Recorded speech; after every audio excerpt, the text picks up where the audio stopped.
Fala galera, beleza? Boa tarde a todos, é um prazer estar aqui com vocês e falar de uma temática que eu gosto muito, né? Falar de tecnologia para tomada de decisão na área ambiental. Só para a gente conhecer um pouquinho do público que está aqui, eu queria saber se a maior parte das pessoas são é da área ambiental, não é da área ambiental, então levanta a mão quem trabalha diretamente na área ambiental, seja em consultoria ambiental, órgão ambiental. Boa, mais ou menos 50%, né? Está meio dividido. Boa, legal, galera. Vamos que vamos. Eu dividi essa palestra... Ih, eu estou sem o passador. Esse aqui, boa. Obrigado. Então, eu dividi essa palestra em 5 pilares, tá? Vamos lá, vamos começar. Para mim, o pilar básico, primeiro pilar, vamos trabalhar com dados. Dados é a base de tudo para a gente tomar a decisão. E aí tem aquele questionamento, né? Falar, mas eu tomo decisão de forma empírica. Eu já trabalho na área ambiental há 30 anos. Eu já sei como é que faz. Não gosto de ficar analisando muito dado, não. Essa experiência, né, essa parte empírica, ela é importante? Ela é importante. Eu gosto de fazer analogia, por exemplo, com a mãe que tem a criança, viu o filho ali meio caidinho no sofá, já pensa, pô, acho que meu filho, acho que ele tá meio caidinho, acho que ele está com febre. Aí vai lá, bota a mão e vê, realmente, está com febre. Então, aquele feeling, né, de mãe, só de olhar, já sentir que a criança está com febre. Só que aí, o que ela faz? Ela vai e ela pega o termômetro, né, porque ela quer ver. Uma coisa é ter uma febre de 38 graus, outra coisa é ter uma febre de 42. As ações que você vai ter que tomar são diferentes. Às vezes dá para dar um remédio em casa, às vezes tem que levar correndo para o hospital, né? E aí ela vai tomar essa ação baseada em dados, né? Então, baseado em dados que ela tirou ali do termômetro, por exemplo. Tá? Faz sentido? Até aqui, tranquilo? Show? E o que a gente leva disso? Tá? A gente não consegue tomar muitas decisões de forma assertiva se a gente não tiver dados. Tem essa frase que ela é bem legal, do William Deming, que é assim, um dos grandes papas ali da melhoria contínua americana. Aí ele fala, não se gerencia o que não se mede. E aqui, quando a gente trabalha dentro da área ambiental, eu trabalho muito, por exemplo, com dados que têm algum tipo de componente geográfico. Né? Quem trabalha na área ambiental sabe, a gente vai trabalhar com dados administrativos, dados socioeconômicos, dados de transporte, né, os dados ambientais propriamente ditos, dados de hidrografia. E a questão da componente geográfica é muito importante. Né? Eu sou especialista em geotecnologias. Então, assim, minha vida é toda baseada em dados geográficos. Eu acho que assim, é muito difícil a gente dissociar um dado da componente espacial, da componente geográfica. Eu até estava dando uma aula um tempo atrás, eu falei com o aluno, pô, eu desafio você a me falar um tipo de dado que não tenha relação nenhuma com componente espacial, não tenha um endereço, não tenha uma localização. Aí ele me falou, Henrique, eu sei, te peguei. O preço do Bitcoin. O preço do Bitcoin ele não tem uma coordenada, não tem, né, um endereço específico, não, é a variação do preço do Bitcoin. Eu falei, não, realmente, diretamente, o preço do Bitcoin não tem, né, um endereço específico. Rua Antônio Basílio, 135, Tijuca. Não tem isso, né, no preço do Bitcoin, no valor das ações como um todo. Né? Só que eu falei para ele, pensa só comigo, não tem uma componente geográfica específica, mas será que, por exemplo, componentes geográficas não impactam indiretamente ali o preço do Bitcoin? Ou até diretamente, né? Por exemplo, o ETF do Bitcoin foi aprovado nos Estados Unidos, aí o preço sobe. Tem guerra na Ucrânia, aí o preço cai. Então, a componente geográfica, mesmo que ela não esteja ali diretamente, ela impacta. Então, é muito difícil mesmo a gente conseguir dissociar essa componente geográfica do dado específico. Tá? Aqui eu trouxe alguns trabalhos, né, quando a gente faz esse tipo de análise, essa análise aqui é uma análise de um aluno que ele fez um mapeamento para, imagina que eu vou ter que abrir uma franquia de um restaurante mexicano. E aí ele tem alguns critérios, né? Vamos fazer aqui, eu tenho que abrir uma franquia de uma loja de vestuário feminino. A gente faz análises geográficas para isso. Né? Tem gente que não faz, abre em qualquer lugar, abre onde o aluguel está barato. Mas será que essa é a melhor forma da gente tomar decisão? Porque, por exemplo, vamos pegar esse caso do vestuário feminino. Você tem alguns critérios, né? Você tem um público-alvo. Então, digamos que é uma loja de alto padrão. Então, você normalmente vende para mulheres que ganham acima de 7 salários mínimos, normalmente são mulheres que têm filho. Esses dados você consegue pegar lá no censo, né? Dados do setor censitário, dados da pesquisa do censo, e cada dado desse é um critério. Né? Então, a gente trabalha muito com análise multicritério, sobreposição ponderada, álgebra de mapas. Você fala, pô, Henrique, legal, mas isso aí não é área ambiental. Tem aplicação disso na área ambiental? Tem. Vamos dizer, por exemplo, pegar um outro caso. Você quer fazer a instalação de um aterro sanitário. sanitário, você não vai simplesmente ver onde está vazio e vou instalar o aterro sanitário ali. Você tem alguns critérios, né? Então, a declividade do terreno é um critério. A declividade do terreno é um critério. Você tem também, por exemplo, a distância de um corpo hídrico, né? Você não quer que seu aterro sanitário fique muito próximo de um corpo hídrico, porque a suscetibilidade à inundação ali aumenta muito, né? Então, o seu risco aumenta muito. Então, você quer uma distância maior. Só que você quer que o seu aterro sanitário fique próximo de uma BR, né? Por questões logísticas. Mas ele não pode estar dentro de um centro urbano. Você percebe que são vários critérios. A gente tem vários critérios. A gente sobrepõe esses critérios para a gente conseguir chegar numa alocação ideal. E isso ajuda a gente a tomar a decisão de forma mais assertiva. Então, a gente usa isso tanto na área ambiental, quanto, por exemplo, nos outros exemplos que eu dei. Expansão de franquia. Não é só simplesmente, vou ver onde o aluguel está barato. E tudo isso é muito impactado pela questão espacial.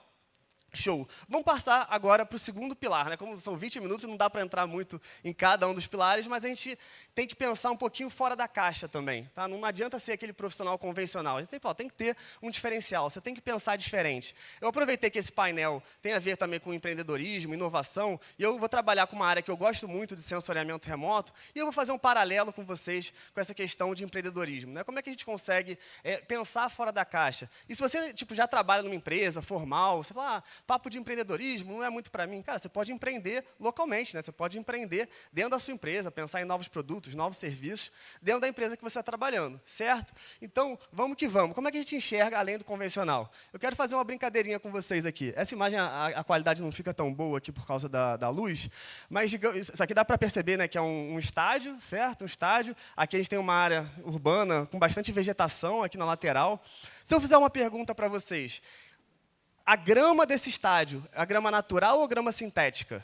Você ali, talvez, se você conhece muito de estádio, você pode falar, é uma grama natural, uma grama sintética, eu acho, por causa desse formato de estádio. Mas é difícil, né? Só por essa imagem, essa aqui é o que a gente chama de imagem de cor verdadeira. Tá? Como se você estivesse lá de cima de um helicóptero olhando. Só com essa imagem você não consegue tomar essa decisão. Beleza? Só que se a gente começa, isso aqui é imagem de cor verdadeira, né, quem trabalha com espectroscopia, quem trabalha com sensoriamento remoto, sabe que a gente está trabalhando ali na faixa do espectro visível. Tá? Só que se a gente começa a ir além do espectro visível, além do que todo ser humano enxerga, e a gente começa a trabalhar, por exemplo, com uma imagem falsa cor no infravermelho. Agora, se vocês olham isso aqui, olha isso aqui, alguém consegue já ter uma noção se a grama é sintética ou a grama é natural? Sintética, né?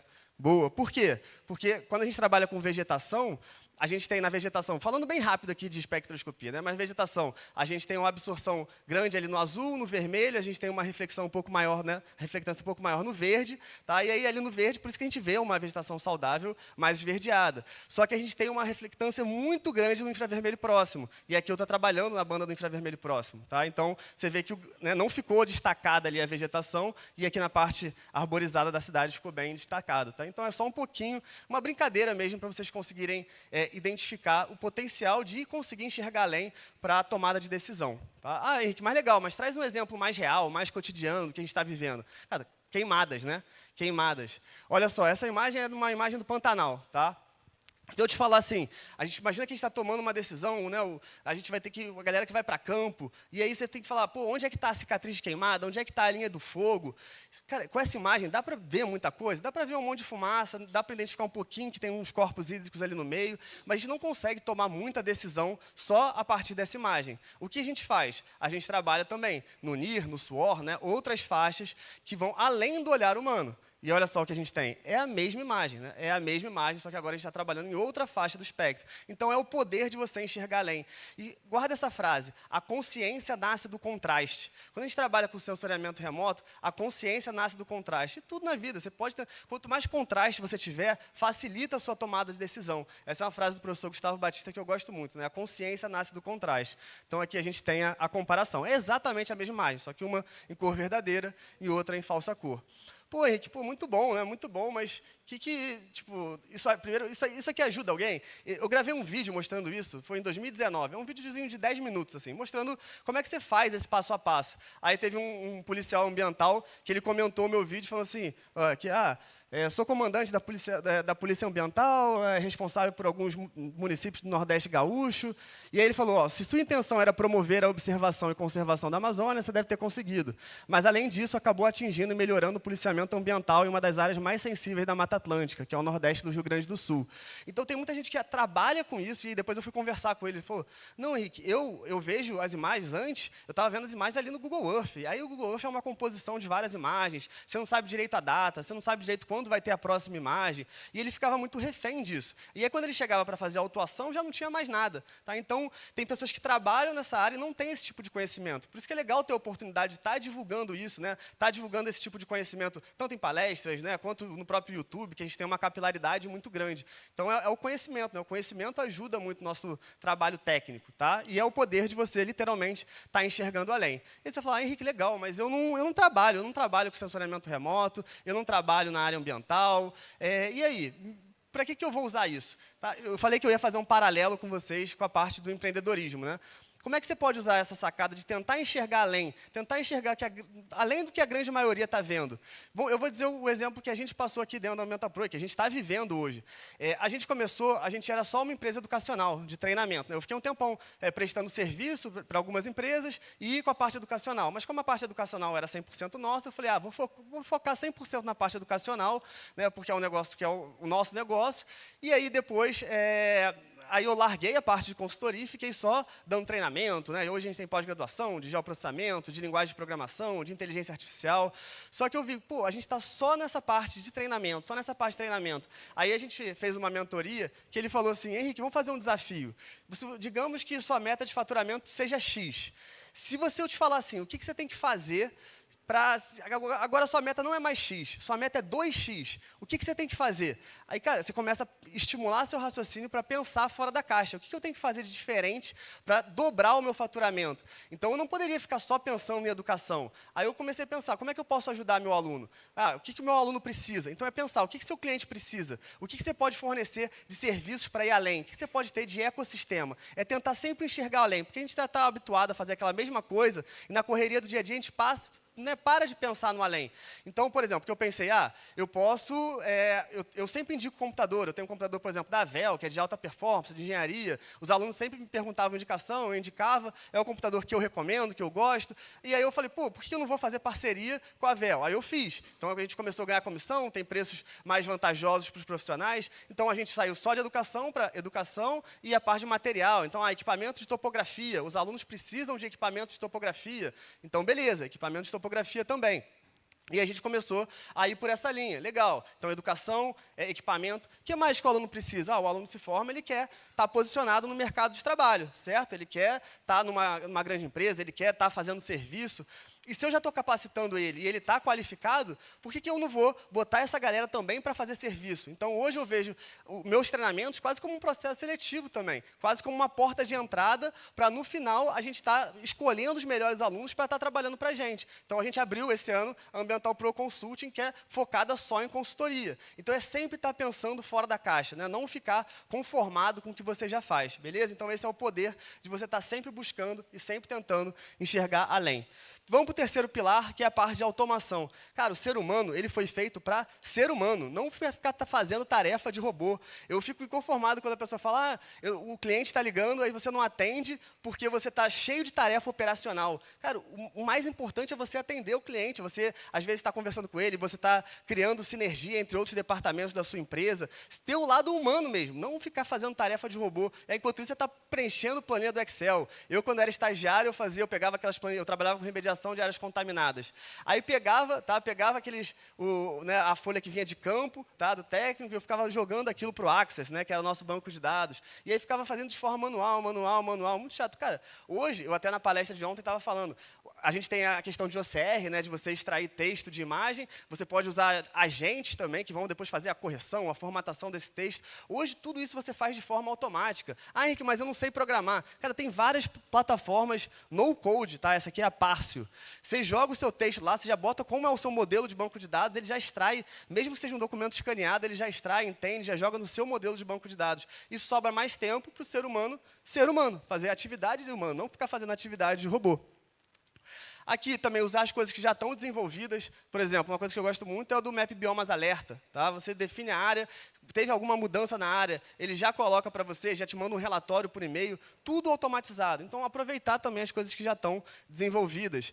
Detecção de garimpo ilegal. Imagina que alguns anos atrás, você dependia de uma denúncia para a polícia ir lá, né, policiamento ambiental ir lá, né, para o IBAMA ir lá, fazer uma verificação. Dependia de uma denúncia. Hoje em dia, você tem imagem de satélite chegando o tempo inteiro. Como a gente já treinou um modelo para detecção de possíveis garimpos, ele já consegue fazer isso de forma automática. Chegou uma imagem, ele já faz. A gente trabalha com estatística. Tem tantos por cento de chance daqui estar se iniciando um garimpo ilegal. Porque ele já foi treinado com imagens de garimpos anteriores. Então, ele sabe como é que é a característica de um desmatamento inicial ali da formação de um garimpo. Então, são coisas que melhoram muito o trabalho. Né? Você passa a não depender mais de denúncia. Imagina, você está numa região bem remota da Amazônia. Depender de denúncia é horrível. Tá? Então, você usa esse poder mesmo da automação para melhorar a eficiência do nosso trabalho. Essas plataformas aqui, pessoal, quem quiser, tá? Depois lá no nosso Instagram é @ambientalpro. Eu vou deixar todas as palestras, todos os links lá para vocês. Beleza? É o dia de hoje, né? 10 de outubro. É só botar lá, bota mensagem, 10. Todos os links que eu estou mostrando na palestra, como é muito rápido, como já está chegando o final e é muita coisa para falar, eu deixei todos os links lá, tudo bem explicadinho para vocês. Vamos chegar aqui no quarto pilar. Qual que é o quarto pilar? Não adianta nada você ter muito conhecimento, você fazer muito estudo e guardar isso para você. Eu vejo muito isso em trabalhos acadêmicos. Tem teses de doutorado fantásticas, tem até TCCs fantásticos que ficam guardados. Aquilo vira um mapa, vira um PDF guardado no seu computador. Isso poderia estar ajudando a sociedade. Quantos mapas a gente já fez e depois ficou parado lá? Quantos projetos você já fez e ficou parado lá? Então, a gente sai também, tenta pensar como é que a gente pode democratizar o acesso. Por exemplo, quando você trabalha com geoprocessamento, você trabalha muito no QGIS. Mas será que um cidadão comum ali, ele vai baixar o QGIS, baixar o Shapefile, que vem vir um monte de formato para trabalhar, para jogar suas imagens lá dentro? Cara, não, né? A gente tem que facilitar o acesso, a democratização do acesso à informação. Então, a gente já começa a trabalhar com mapas na web, né? O WebGIS, você já coloca só o link lá, já joga. Por exemplo, imagina que você fez um trabalho sobre áreas inundadas. Isso aqui é do Geoportal de Florianópolis, tá? Isso poderia ter sido um trabalho que estava guardado, mas não, está lá para a prefeitura. E aí você está na dúvida de onde você vai comprar um imóvel, isso lá está lá disponível para você. Você entra, você pesquisa, você vê lá as áreas de risco, tá? De alagamento, isso está lá no geoportal da prefeitura de Florianópolis. E tem casos muito legais de parcerias da universidade com instituições públicas, tá? Com organizações públicas, com empresas, por exemplo. Esse vídeo aqui é legal também, da Defesa Civil, ó. Deixa eu ver se vai.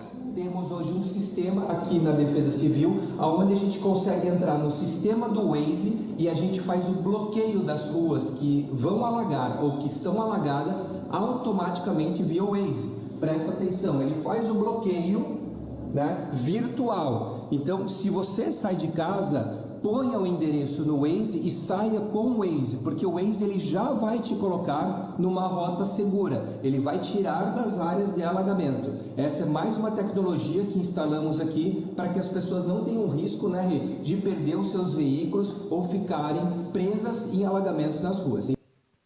Beleza? Isso é lá de Joinville. Show? Então, quando você tem um bom exemplo, acho que tem que ser mostrado mesmo. Você juntar todas as informações que vão beneficiar a população diretamente. E entrando no pilar final, cara, documenta, tá? Mostra o seu trabalho para o mundo. Então, você está estudando alguma coisa, aprendeu a fazer um dashboard, aprendeu a fazer uma automação. Cara, mostra isso, posta no LinkedIn, fala o que você está fazendo. Tá? Então, eu tenho aqui alguns exemplos legais. Tá? Ó. Uma das coisas, por exemplo, é montar o portfólio. Eu sempre falo para meus alunos, está fazendo fez um módulo 1, módulo 2, fez um estudo legal, fez um desafio legal, vai montando, vai compilando isso no portfólio. Porque é muito diferente você ir, sei lá, para um processo seletivo, ou você ir conversar com o cliente e falar, não, isso aí eu mando bem, o WebGIS eu mando bem, o QGIS eu mando bem. Outra coisa, você está mostrando de forma visual o que você é capaz. Isso é uma dica prática que todo mundo pode aplicar. Todo mundo aqui deveria ter um portfólio. Tá? Isso aqui, cara, todo mundo tinha que ter um portfólio. Nem que seja básico. Falar, mas eu não tenho muita experiência. Cara, tenta criar alguns projetos para você já ir montando o seu portfólio. Eu tenho um exemplo legal, que é do Fernando Gomes, é aluno meu lá de Moçambique. E ele montou o portfólio, ele montou um portfólio no GitHub, ele é muito dedicado, assim, um aluno muito bom de Moçambique. E o que ele fez? Ele montou o portfólio lá no GitHub, ele botou os dashboards que ele fez, todos os mapas que ele já tinha feito, e postou no LinkedIn. Cara, deu um mês, ele participou, ele foi convidado como uma referência para falar numa palestra de dados em Moçambique. E ele postou lá, todo feliz, ó, o negócio segurando ali, a mão segurando, ele palestrando lá num evento grande em Moçambique, o Data Wave, e simplesmente conheceram ele por conta do portfólio. Então, mostra para o mundo. Imagina se ele tivesse só aprendido e não mostrado isso para ninguém. Tá? Eu não estou falando para você, tem que fazer, gravar 1000 reels no Instagram e botar a cara. Não, se você não se sente bem com isso, não precisa. Você tem que fazer o que você se sinta bem mesmo, beleza? E aí, galera, quando você começa a pegar esse conhecimento e ir plantando as suas sementes, eu até fiz um videozinho aqui resumindo isso, você tem que ir aos poucos plantando suas sementes, tá? Vamos lá.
Porque quando você se capacita, cara, você pode vir a tempestade, pode vir a mudança que for, tá? Você vai estar preparado, você vai estar mais forte.